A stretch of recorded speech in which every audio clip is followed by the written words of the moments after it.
வாங்கள் வணக்கம். மதுரையின் ருசி சேனலுக்கு வரவேற்கிறேன். இன்று நாம் ருசிக்க போவது வெள்ளை சோள தோசை. இரும்பு கல்லில் வெள்ளை சோள தோசை முறுமுறுவென சுடுவது எப்படி அப்படின்னு பார்க்க போறோம்.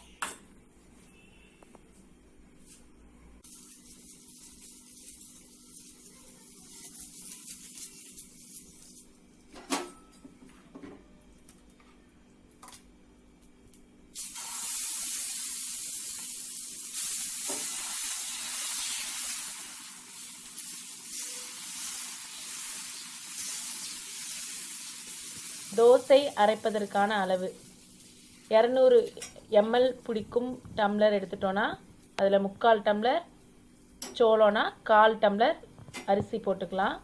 1/4 டம்ளருக்கும் கம்மியாக உளுந்து சேர்த்துக்கிற வேண்டியதான். இதை 2 மணி நேரம் ஊற வச்சுட்டு கம்மியான அளவுனா நம்ம மிக்சியிலே அரைச்சிக்கலாம், அதிகமான அளவுனா நம்ம கிரைண்டரை யூஸ் பண்ணிக்கலாம். 8 மணி நேரம் புளிக்க வச்சுட்டு எப்பயும் போல் தோசை ஊற்றலாம்.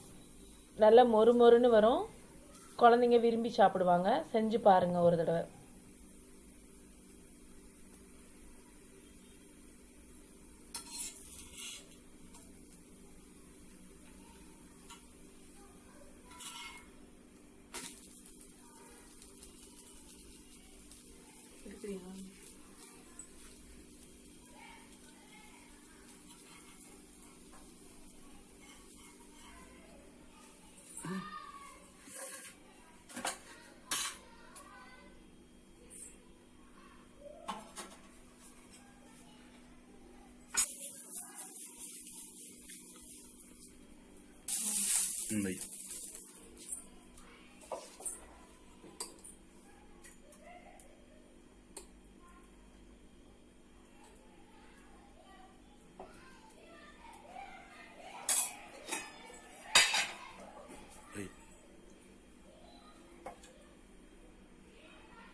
வெள்ளை சோளத்தில் இப்படி தோசை செய்து கொடுத்தா நம்ம பிள்ளைங்க விரும்பி சாப்பிடுவாங்க.